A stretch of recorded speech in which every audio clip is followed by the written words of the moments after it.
భర్త తబితా సుప్రియాను మరి మ్యారేజ్ చేసుకున్నారు. నన్ను ఇప్పుడు తబితా సుప్రియది థర్డ్ మ్యారేజ్ అవుతుంది. ఫస్ట్ మొదటగా నన్ను చేసుకున్నారు, దాని తర్వాత మధ్యలో ఇంకొక అమ్మాయిని చేసుకున్నారు. ఆ అమ్మాయికి ఒకవేళ మీరు ప్రూఫ్ ఏంటి సిస్టర్ మరి బ్రదర్ అడుగుతారు కదా అని అంటారేమో. మీరు చూడొచ్చు బ్రదర్ గారి షోల్డర్ పైన ఆ అమ్మాయి పేరు మరి టాటూ వేసుకొని ఉంటాడు. మరి అభినయ్ దర్శన్ గారికి తబితా సుప్రియ థర్డ్ మ్యారేజ్ అండి. నేను చాలా సవరించాను వాళ్ళని, ఎంతగానో నేను చెప్పి చూశాను, దేవుని ప్రేమతో మందలించి చూశాను. కానీ వారు నా మందలింపును, నా ప్లీజ్ని, వాళ్ళు నా రిక్వెస్ట్ని, మరి నా మందలింపుని వాళ్ళు చేతగానితనంగా తీసుకొని మరి ఇటువంటి చర్య వాళ్ళు పాల్పడ్డారండి. తర్వాత మ్యారేజ్ చేసుకున్న తర్వాత నిజంగానే నా భర్త చాలా మందితో ఫోన్ కాల్స్ చేయించారు, చాలా మందితో మరి నాకు మెసేజ్ పంపించారండి. ఏమని అంటే, జరిగింది జరిగిపోయింది, తిరిగి కలుసుకోండి అంటే ఇట్స్ నాట్ కరెక్ట్. ఎలా అండి? ఇది దేవుని పరంగా చాలా నేరము, దేవుని పరంగా చాలా ఘోరమైన పని. పాపం చేసావు కాబట్టి వాక్యంలోనే మరి వాక్యం సెలవిస్తుందండి, నీ అతిక్రమములను దాచిపెట్టు. నేను మెయిన్గా లైవ్కి వచ్చిన కారణము మరి బ్రదర్ తప్పు ఉంది అనేది నా మాటల్లో మరి మీకు తెలుస్తుందండి. దయచేసి ఏమైనా తప్పులు మాట్లాడింటే నన్ను క్షమించండి.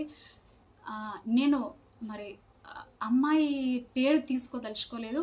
అప్పటికే నా భర్త అయిన అభినయ్ దర్శన్ గారు ఇంకొక అమ్మాయిని, నేను కాకుండా ఇంకొక అమ్మాయిని, ఆ అమ్మాయి పేరు నేను బయట పెట్టడం నాకు ఇష్టం లేదండి. ఎందుకంటే తన జీవితం మీద తను కొనసాగిస్తుంది కాబట్టి.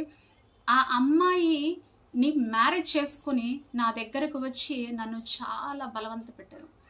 నీవు తనను ఒప్పుకో, మరి ఆ అమ్మాయిని నేను మ్యారేజ్ చేసుకున్నాను, నీవు ఒప్పుకో, ఖచ్చితంగా నీవు ఒప్పుకుంటే ఇది సమాజం యాక్సెప్ట్ చేస్తుంది, మరి సమాజంలో మరి ఎటువంటి తప్పు ఉండదు, మరి నేను ఆ అమ్మాయిని ఇష్టపడ్డాను, నేను ఆ అమ్మాయిని మ్యారేజ్ చేసుకున్నాను అని చెప్పింటే నేను చాలా ఏడ్చాను, చాలా బ్రతిమలాడాను, ఎంతో ఎక్స్ప్లెనేషన్ నా భర్తకి నేను ఇచ్చాను, ఎంతో బ్రతిమలాడాను. కానీ తను వినలేదండి.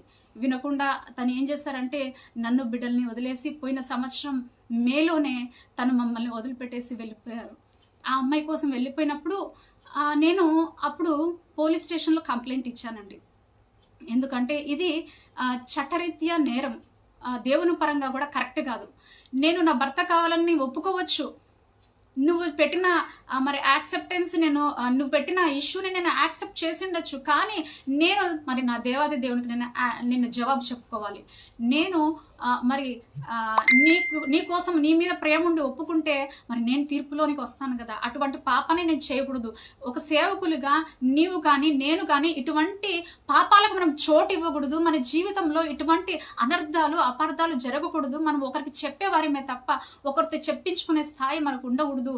ఏది దేవుడి నుంచి వచ్చిన చిత్తము, ఏది దేవుడి నుంచి వచ్చినది కాదు, ఏది కరెక్ట్, ఏది రైట్, ఏది బైబిల్ పరమైనది, ఏది బైబిల్ అవుట్ ఆఫ్ బైబిల్ అనేది మనం ఖచ్చితంగా తెలుసుకోవాలి. ఇది మీకు వచ్చిన శోధన మాత్రమే, దయచేసి దీన్ని వదిలేయండి, నన్ను బలవంత పెట్టకండి. మనకి 2 బిడ్డలు ఉన్నారు, చక్కటి సేవ ఉంది, ఎంతో మినిస్ట్రీ ఉంది, దేవుడు మన మీద మోపిన భారం ఎంతో ఉంది అని నేను చాలాసార్లు నచ్చ చెప్పడానికి ట్రై చేశాను, కానీ తను వినలేదు. అలాంటప్పుడు నాకు ఇంకా ఆ అమ్మాయి కోసం అని చెప్పి తను వెళ్ళిపోయారు. మమ్మల్ని పోయిన సంవత్సరం ఏప్రిల్లో చేసిన తర్వాత కూడా నా భర్త కొన్ని నెలలు అయిన తర్వాత, ఒక 2-3 months అయిన తర్వాత మళ్ళీ నా దగ్గర తిరిగి వచ్చి సుష్మా నన్ను క్షమించు, నేను చేసింది తప్పు, మరి నేను ఏ లోకంలో ఉండి చేశానో ఈ పనులని, మరి నాకు ఏం జరిగిందో తెలియదు, నేను కానీ తప్పు చేశాను కాబట్టి నన్ను క్షమించు అని అన్నప్పుడు నేను పెద్ద మనసుతో, మరి ఏ భార్య కూడా క్షమించదని నేను అనుకుంటున్నాను, పెద్ద మనసుతో నేను నా భర్తని చాలా క్షమించాను. తిరిగి నా భర్తని చేర్చుకున్నాను, కేవలం నా బిడ్డల కోసము. మరి దేవునికి ఒక మాదిరికల బిడ్డగా, ప్రేమను చూపించే బిడ్డగా నేను తను క్షమించి తిరిగి చేర్చుకున్న తర్వాత మరి నేను పెట్టిన ఆంక్షల్లో అది ఒకటండి.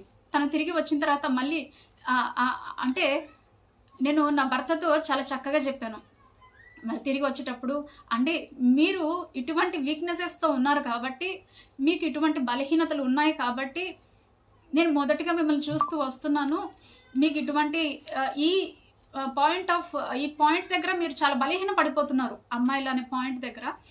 సో నేను మీకు చెప్పేది ఏంటంటే సేవ బయట చేయడం కొంచెం తగ్గించండి కొద్ది రోజులు, నాట్ ఫర్ ఎవర్. మరి శాశ్వతంగా నేను బయట ఇన్విటేషన్స్ మానుకోమని చెప్పలేదు, శాశ్వతంగా నువ్వు బయటికి బహిరంగ మీటింగ్స్ మానుకోమని నేను చెప్పలేదు. కానీ కొద్ది రోజులు మీరు మానుకొని దేవుని దగ్గర పశ్చాత్తాపం పొంది తిరిగి మన ఇద్దరము కూడా దేవుడి దగ్గర మరి గోజాడి తిరిగి ఆయన సన్నిధిని మళ్ళీ మనము సేవ చేద్దాము. మీరు కొద్ది రోజులు మాత్రమే ఇటువంటి బహిరంగ మీటింగ్స్ అవి ఇవి చేయకుండా దయచేసి కడప సరౌండింగ్లో మాత్రమే మీరు సేవ చేయండి అని నేను చెప్పినప్పుడు ఆయన సరే అని చెప్పి ఒప్పుకున్నాను. అప్పుడు నేను తనని ఎప్పుడు కూడా నేను అబ్జెక్షన్ చెప్పలేదు. తిరిగి తను వెళ్ళడం స్టార్ట్ చేశారు.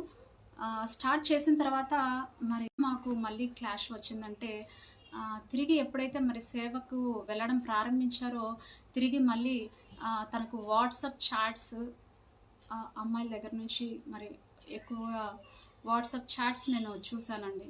చూసి మరి నేను చూసిన తర్వాత తప్పకుండా ఏ భార్య అని అడుగుతుంది. నేను కూడా అలాగే ప్రశ్నించాను. అంటే మీరు మారానని చెప్పారు, మరి నన్ను క్షమించి తిరిగి చేర్చుకోమని చెప్పినప్పుడు నేను క్షమించి